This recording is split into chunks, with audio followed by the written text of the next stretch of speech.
함께 신앙 고백하겠습니다. 전능하사 천지를 만드신 하나님 아버지를 내가 믿사오며 그 외아들 우리 주 예수 그리스도를 믿사오니 이는 성령으로 잉태하사 동정녀 마리아에게 나시고 본디오 빌라도에게 고난을 받으사 십자가에 못 박혀 죽으시고 장사한 지 사흘 만에 죽은 자 가운데서 다시 살아나시며 하늘에 오르사 전능하신 하나님 우편에 앉아 계시다가 저리로서 산자와 죽은 자를 심판하러 오시리라. 성령을 믿사오며 거룩한 공회와 성도가 서로 교통하는 것과 죄를 사하여 주시는 것과 몸이 다시 사는 것과 영원히 사는 것을 믿사옵나이다. 아멘. 찬송가 341장 함께 부르시겠습니다.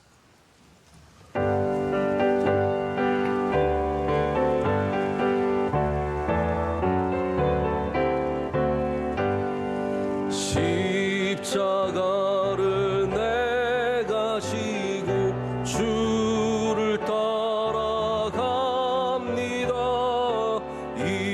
이제부터 예수로만 나의 보배 삼겠네. 세상에서 부귀영화 모두 잃어버려도 주의 평안 내가 받고 영생 복을 받겠네. 주도 곤욕 당했으니 나도 곤욕 당하리. 세상 사람 간사하나 예수 지시랍니다. 예수 나를 사랑하사 빛난 얼굴 보이면 원수들이 미워해도 염려할 것 없겠네. 내가 핍박당할 때 주의 품에 안기고 세상 고초 당할수록 많은 위로 받겠네. 주가 주신 기쁨 외에 기뻐할 건 무엇냐. 주가 나를 사랑하니 기뻐할 것뿐일세. 아멘. 함께 기도하실 때 박윤선 집사님 기도 인도하시겠습니다. 새벽을 깨우도록 허락하신 하나님 감사드립니다. 먼저 세상의 가치관으로 살아가기 바빴던 우리의 죄를 회개합니다. 주님 용서하여 주시옵소서. 그리고 우리나라를 불쌍히 여겨 주옵소서. 최근 산불 등 여러 재해로 인해 큰 피해를 입고 가족과 터전을 잃은 많은 이들을 위로하여 주시고 도우미 손길을 많이 보내주셔서 그들이 이 어려움을 잘 이겨낼 수 있도록 긍휼을 베풀어 주시옵소서. 또한 혼란에 빠진 나라 안팎의 모든 상황을 친히 주관하셔서 속히 안정을 찾도록 도와주시고 세계 선교를 위해 일하는 민족이 되도록 주님이 나라를 고쳐 주시옵소서.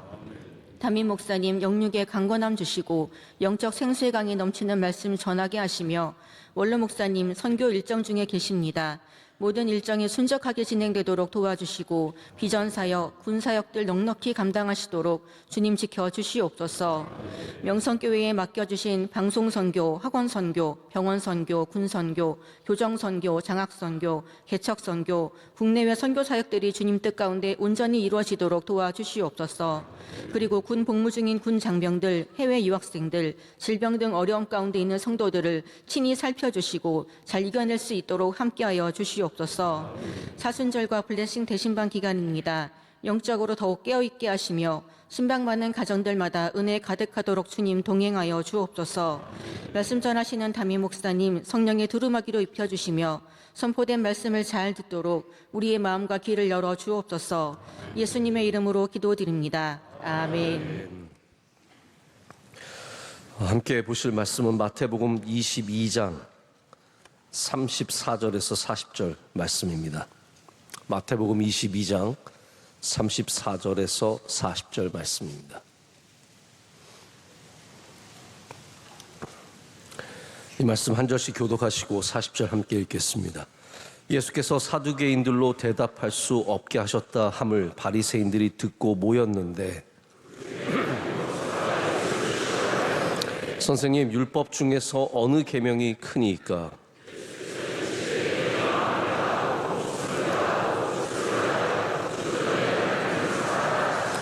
이것이 크고 첫째 되는 계명이요. 함께요. 이 두 계명이 온 율법과 선지자의 강령이니라. 아멘. 하나님의 말씀입니다. 오늘 온전하게 보는 방법이라는 제목으로 우리 사순절의 말씀 나누도록 하겠습니다. 제가 몇 주 전에 오랜만에 안경을 좀 맞췄습니다. 이제 제가 쓰던 안경이 제가 실수로 떨어뜨리고 한 십몇 년 된 안경이었는데 이거랑 똑같이 생겼어요. 그래서 바뀌었는데도 모르시겠지만 아무튼 그걸 떨어뜨리고 깨져서 한 번 고쳤는데 두 번째 깨질 때는 뭐 완전히 오래돼서 그런지 박살이 나서 고칠 수가 없어서 새로 안경을 맞췄습니다. 맞추면서 새롭게 이제 시력 검사를 했는데 제가 이렇게 안경을 벗어서 제가 오른쪽 눈으로도 한번 보고 왼쪽 눈으로도 이렇게 한번 보니까 눈이 되게 다른 거예요.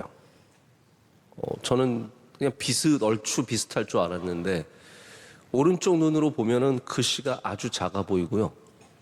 왼쪽 눈으로 보면은 또 글씨가 제대로 좀 보이고 제가 시력이 굉장히 다른 걸 느꼈습니다. 자, 그러면 오른쪽 눈에는 오른쪽 눈에 맞는 렌즈를 주겠죠. 이거 되게 쉬운 얘기 하는 겁니다, 여러분. 왼쪽 눈에는 또 왼쪽 눈에 맞는 렌즈를 주겠죠. 근데 참 제가 흥미롭게 느꼈던 건 뭐냐면 이 각각의 다른 렌즈를 줬는데 쓰면 잘 보여요. 둘이 함께 되어서 잘 보입니다. 자, 오늘 말씀에 나오는 바로 율법과 선지자의 강령, 우리 하나님을 사랑하는 것과 이웃을 사랑하는 것은 굉장히 다른 얘기 같습니다. 사랑이라는 차원에서는 같은 얘기지만 그 대상이 완전히 달라지는 거죠. 근데 많은 사람들이 하나님을 사랑하기도 하고 이웃을 사랑하기도 하는데 이 렌즈를 함께 써야 온전하게 볼 수 있는 영적인 시각을 갖게 된다는 것을 우리가 잘 모를 때가 많습니다. 그래서 사회를 보면은 하나님 사랑하는 사람들이 결국은 하나님을 너무 사랑해서 교회를 어렵게 할 때가 있습니다. 또 사람을 사랑하는 사람들이 사람을 너무 사랑해서 신앙을 벗어난 삶을 살아가기도 합니다. 우리가 온전하게 이 땅 가운데서 발을 내리고 하늘을 바라보며 땅과 하늘을 함께 살아가는 사람이 되려면 우리가 이 렌즈를 함께 쓸 줄 알아야 합니다. 온전하게 보기 위해서 우리가 반드시 가져야 하는 시각이 우리 하나님을 사랑하고, 할렐루야, 그것이 첫째 되는 계명입니다. 이와 같이 예수님께서는 또한 둘째 계명으로 내 이웃을 내 몸과 같이 사랑하라 말씀하셨습니다. 오늘 여러분에게 그 두 개의 렌즈가 온전하게 씌워지는 은혜가 있으시길 축복합니다. 예수님께서 말씀을 하실 때 여러 종류의 사람들이 예수님께 도전을 합니다.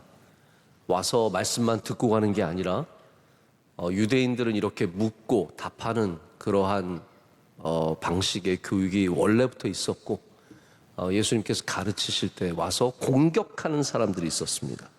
그 중에 오늘 본문 전에 나오는 사람들이 바로 사두개인들이에요. 여러분께서 사두개인은 이미 잘 아시겠지만 귀족들입니다, 한마디로. 근데 이들이 갖고 있는 신앙의 한 형태가 뭐냐면 부활이 없다예요. 이제 우리가 부활절을 맞게 되는데 사두개인들은 부활이 없다, 이 땅의 삶이 전부다라고 생각했던 사람들입니다. 그래서 예수님께 아주 어려운 질문을 던지죠. 아마 사두개인들은 이 로직, 이 논리로 많은 사람들에게 부활이 없을 것에 대해서 가르쳤을 겁니다. 그게 뭐냐 하면 율법에 따르면 형이 자손을 보지 못하고 죽으면 그 형수를 동생이 이제 책임을 져야 하는데, 아주 극한 상황을 얘기하는 거죠.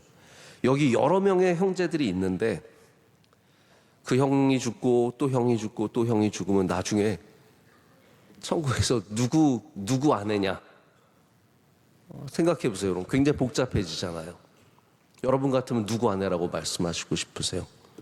근데 예수님께서 여기에 대해서, 이 스마트한 질문에 대해서 정말 아름다운 답변을 주십니다. 27절, 우리 읽지 않았지만 27절을 보면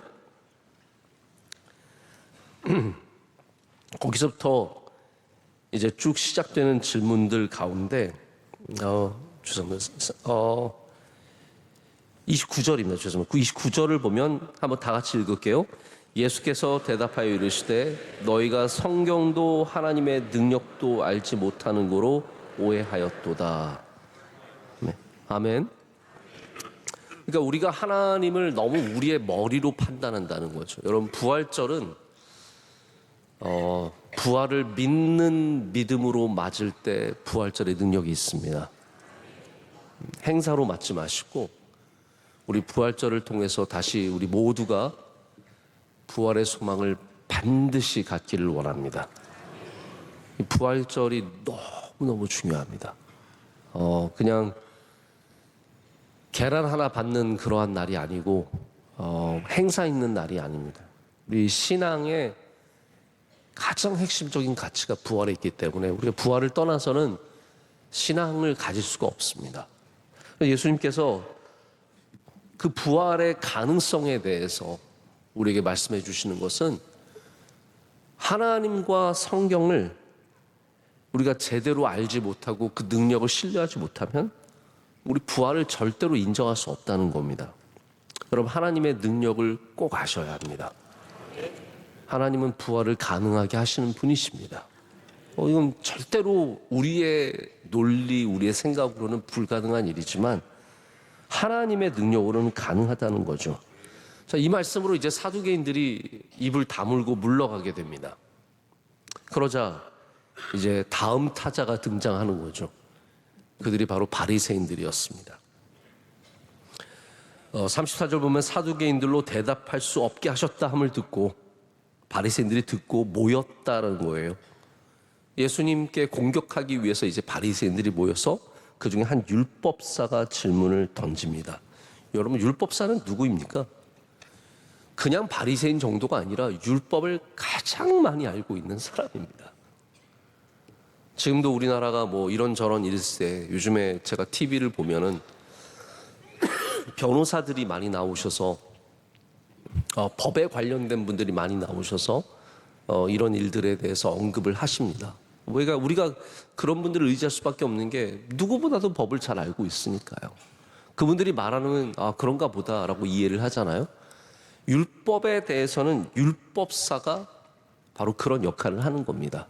모르는 게 있으면 율법사에게 가는 것이고, 율법사만큼 율법을 완전히 꿰뚫고 있는 사람이 없는 거죠. 근데 그 율법사가 예수님을 시험하려고 질문하니까 여러분, 얼마나 어려운 질문이 나오겠습니까?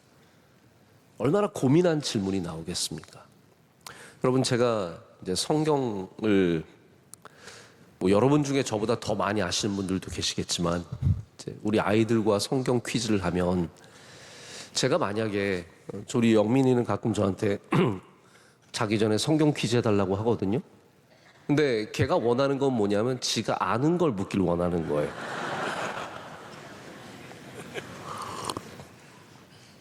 그래서 이 성경 퀴즈가 재밌게 끝나려면 좀 어렵지만 자기가 아는 것을 물어서 나의 성경의 해박함을 드러내고 편안히 잠자리에 드는 것이 그의 목적이에요. 근데 제가 만약에 얘 못 대답할 거를 묻는다면 못 묻겠습니까? 우리 영민이가 뭐 성경을 뭐 어렸을 때부터 뭐 대회도 나가고 그러면서 많이 읽고 준비도 했지만 제가 맘먹고 대답 못할 거 물으면 당연히 못하죠. 우리 한번 비텍 받으신 분들 나중에 성경 시험 한번 보실래요? 그럼 제가 점수를 충분히 내게 할 수도 있고 못 내게 할 수도 있습니다. 여러분들이 대답할 만한 거 얼마나 편한 질문들이 많아요. 뭐 사복음서를 쓰세요. 그러면 아싸! 그러고 탁 쓰고 뭐 신나죠. 사도행전의 저자는 누구입니까? 아싸! 그러면서 쓰고 뭐 신날 거예요. 그러나 제가 충분히 여러분이 대답 못할 거를 던질 수 있다는 겁니다. 지금 율법사는 그 많고 많은 질문 속에서 예수님을 곤란하게 할 만한 질문을 가져온 게 바로 이 질문입니다. 어느 계명이 크니까? 자, 이 질문은 율법 중에서 어떤 하나를 크게 함으로써 다른 율법이 작아지게 하는, 그런 예수님으로 하여금 시험에 들게 하는 그런 질문이었습니다. 율법 모두를 지켜야 하고 율법 모두가 중요한데 예수님의 한 말씀에 따라서 안식일에 대한 율법이 중요해지고 나머지는 덜 중요해질 수 있는 이러한 가능성을 준 거죠. 근데 예수님은 이 질문에 세상에 없는 답을 하십니다. 성경을 딱 2개의 계명으로 우리에게 집약해서 말씀해 주시는 것이고 이 계명 안에 모든 것이 다 들어가게 되어 있다는 거예요. 그것이 무엇입니까? 첫째는 내 마음을 다하고 목숨을 다하고 뜻을 다하여 주 너의 하나님을 사랑하라. 아멘. 이것이 첫째 되는 계명이고 둘째는 그와 같다라고 말씀하셨어요. 별반 다르지 않은 겁니다. 그것이 무엇입니까? 내 이웃을 내 자신같이 사랑하라. 첫 번째는 신명기 6장 5절의 쉐마의 말씀이고 두 번째는 레위기 19장 18절의 말씀입니다. 바로 율법 속에서 토라 속에서 모세 오경에서 나오는 말씀으로 대신하셨습니다. 자, 여러분, 율법이 뭘까요? 율법이 우리가 어떠한 조항들을 지키고 나의 행동들을 하나님의 뜻에 맞춰서 살아가는 것이 율법이라고 생각하기 쉽겠지만 그렇기 때문에 안식일에 무엇을 입고 뭐 우리 교회도 보이지 않는 율법들이 있습니다. 뭐 예를 들어서 권사님이 주일날 기도를 하실 때는 권사의 한복을 입고 올라오시잖아요. 여러분 사실 우리가 길거리에서 한복 입은 사람 보면 굉장히 어색할 겁니다. 근데 저는 이게 너무 눈에 익숙하니까 권사님들이 한복 입고 올라오실 때 놀라지 않아요. 저분이 왜 한복을 입고 올라오시지? 왜냐하면 이게 어떻게 보면 우리 안에서 어느 정도 갖춰진 율법이에요. 만약 어느 권사님이 원피스를 막 무릎 위로 올라오는 원피스를 입고 막 신나서 쫄라쫄라 올라오셔서 여기서 기도하신다? 그럼 받아들이기 굉장히 힘든 사람들이 있을 겁니다. 그러니까 율법은 이스라엘 사회 안에서 삶이 되어버렸어요. 안식일을 지키지 않는 것, 안식일에 뭘 먹는 것, 이런 모든 것들이 사람들의 눈에 거슬리는 것이 되었고 그것을 하지 않을 때 그 사람은 공격을 당할 수밖에 없는 그러한 사람의 삶을 짓누르는 멍해가 되어버렸다는 거예요. 특별히 제가 이 바리새인들에 대해서 설명을 한번 드린 적이 있는데 이스라엘이 성전을 잃어버렸던 때가 있지 않습니까? 제가 수요일도 제사장 전승 말씀드리면서 이 제사장 예배로 하나님께 나아가는 전승이 이스라엘에게 얼마나 중요한지를 말씀을 드렸는데 그래서 말라기 같은 경우에도 예배에 대한 얘기잖아요. 근데 이스라엘이 바벨론 이후 2차 성전을 짓고 그리고 성전이 없을 그 기간 동안에 이스라엘이 믿음을 지키는 방식은 뭐라고 말씀드렸냐면 율법으로 이 믿음을 지켰다고 말씀드렸어요. 그러니까 성전에 가서 예배를 드리면 믿음이 지켜지는 건데 성전이 사라지니까 그 대신 들어온 게 율법이었고 그 율법을 갖고 사람들을 다 다스린 것이 바로 바리새인이 되는 겁니다. 그러니까 예수님 때에도 바리새인들이 여전히 이렇게 힘을 갖고 율법으로서 사람들을 다스리고 있을 때입니다. 근데 하나님께서 율법을 주신 이유는 하나님과의 관계 때문입니다. 너희가 이 계명을 지키면 나의 백성이 되는 것이고, 할렐루야. 그러니까 하나님의 주신 율법은 우리를 사랑하셔서 우리와 백성과 하나님의 관계로서 주신 건데, 이제는 이스라엘에게는 이것이 삶이 되어서 그들을 짓누르는 짐이 되었다는 거죠.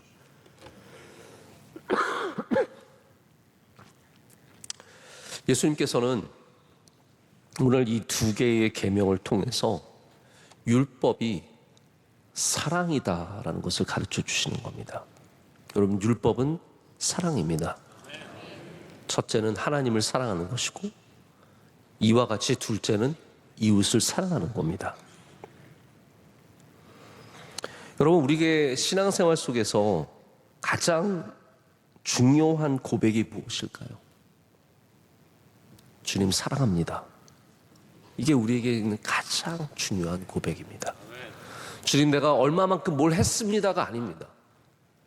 내가 개근했습니다. 내가 헌금 많이 냈습니다. 그게 아니라 주님, 내가 주님을 사랑합니다. 이것이 우리의 신앙의 가장 아름다운 고백입니다. 가장 아름다운 찬양이 하나님 사랑하는 찬양이고, 가장 중요한 신앙생활이 하나님 사랑하는 겁니다. 여러분 평생에 하나님 사랑하는 은혜가 있으시길 축복합니다. 우리 사순절에 그래서 주님을 더욱 사랑해야 합니다. 주님을 더 바라보고 주님과 더 함께 있기를 원하고 주님의 말씀을 기뻐하고, 이것이 가장 우리를 복되게 하는 바로 율법이라는 거죠. 두 번째도 그와 같은 겁니다.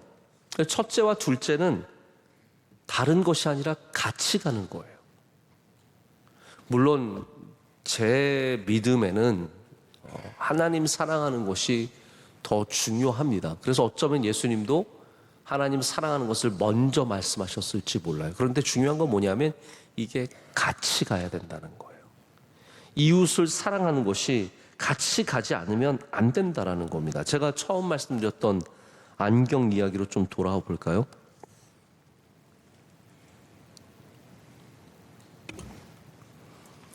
안경은 각각 다른 도수, 다른 기능으로 있을지라도 결국은 하나가 되는 겁니다.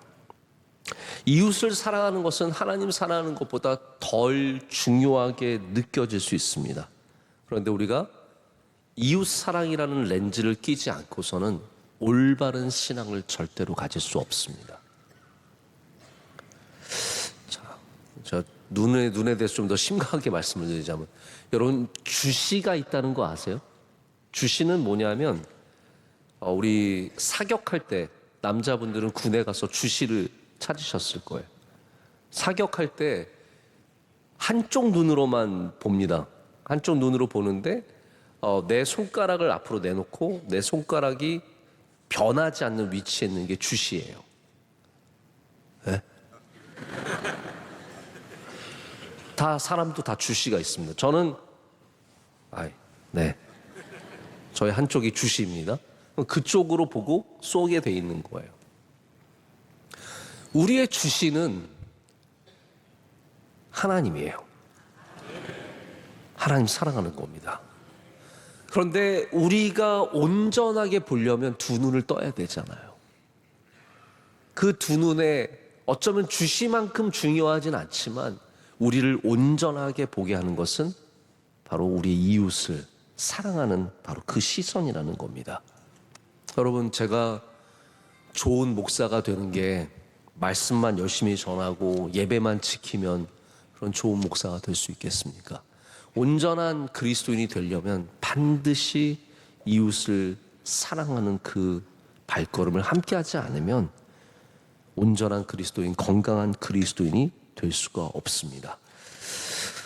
제가 세계관에 대해서 3월 특별 새벽 집회 때 말씀을 드릴 때 우리가 쓰고 있는 렌즈가 작지만 모든 것을 보는 것을 결정한다고 말씀을 드렸습니다. 빨간 선글라스를 끼면 세상이 빨갛게 보이고 노란색을 끼면 노랗게 보이는 것처럼 렌즈는 작지만 우리 모든 것을 똑바로 보게 해주는 힘을 갖고 있습니다.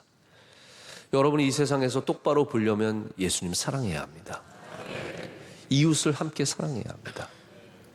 그래서 우리가 사순절에 십자가 바라보고 사순절의 모든 영적인 행위를 하는 것만큼 우리가 지난주에 산불 특별 헌금을 드린 것은 하나님께서 기뻐 받으시는 신앙의 모습입니다. 이웃을 사랑하는 것을 주님께서는 기뻐하시는 거예요. 우리가 십자가 바라보는 것만큼 주님께서 그것을 기뻐하시는 겁니다. 오늘 우리가 예배를 나온 것으로 만족하지 마시고 세상에 나가셔서 이웃을 사랑하는 삶을 살아가시고 꼭 축복합니다. 쉽지 않지만 옆집부터 사랑하세요. 위에서 콱콱콱콱 뛰는 윗집부터 사랑하세요. 저희 윗집에는 아이들 3명이 살더라고요. 우리도 3명, 위도 3명, 저희 옆집도 3명이에요. 희한하죠. 저희 윗집의 아이들이 밤 11시까지 뛰어다니는, 저는 그 생각, 쟤네들은 학교를 가나 안 가나, 정말 그 정도로. 근데 저희 아내가 윗집과 좋은 관계를 맺기 위해서 정말 열심히 노력을 합니다. 뭐 있으면 좀 가져다 드리면서 말을 할 때도 왜 이때까지 뛰는 거야, 이런 거 절대로 하는 법이 없습니다. 그런데 그러다 보니까 요즘에 우리 놀이터에서 저희 아이들과 윗집 아이들 같이 놀더라고요. 저희가 이웃을 사랑하는 게 그게 예수님 사랑 전파하는 겁니다. 우리가 어떻게 이웃을 사랑하지 않고 어떻게 예수님의 사랑을 전할 수 있겠습니까? 여러분, 오늘도 세상에 나가셔서 윗집과 아랫집과 옆집을 사랑하시고 여러분의 책상 옆에서 일하시는 분을 사랑하시고 우리 함께 섬기는 주의 종들을 사랑하실 때 그것이 바로 온전하게 세상을 바라보는 두 눈을 갖게 하는 하나님의 은혜임을 꼭 기억하시고 이 고난주간 동안에 더욱더 하나님 사랑하고 이웃 사랑하는 우리들 되기를 간절히 소망합니다. 우리 함께 오늘도 잠시 좀 묵상 기도를 하고 그리고 주기도문으로 예배를 마치겠습니다. 기도하실 때 주님, 제가 주님을 사랑합니다. 더욱 사랑하게 하여 주시옵소서. 하나님, 우리에게 이웃 사랑하는 마음을 주셔서 한눈만 뜨고 이 세상을 살아가지 않게 하시고 두 눈을 뜨고 이 세상을 살아갈 수 있는 은혜를 내려 주시옵소서. 이웃 사랑하도록 우리의 마음을 움직여 주시옵소서. 우리 함께 잠시 묵상하며 기도하도록 하겠습니다.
주기도문으로 기도하겠습니다. 하늘에 계신 우리 아버지여, 이름이 거룩히 여김을 받으시오며 나라의 마옵시며 뜻이 하늘에서 이루어진 것 같이 땅에서도 이루어지이다.